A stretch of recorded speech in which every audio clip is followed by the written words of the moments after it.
அனைவருக்கும் வணக்கம். தினம் ஒரு திருக்குறள். இன்பத்துப்பால் கற்பியல்.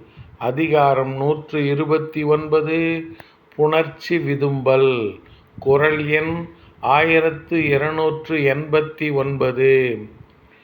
மலரினும் மெல்லிது காமம் சிலரதன் செவ்வி தலைப்படுவார். மலரினும் மெல்லிது காமம் சிலரதன் செவ்வி தலைப்படுவார்.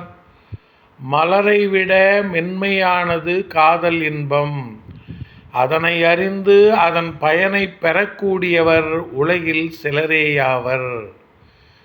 மலரை விட மென்மையானது காதல் இன்பம். அதனை அறிந்து அதன் பயனை பெறக்கூடியவர் உலகில் சிலரேயாவர்.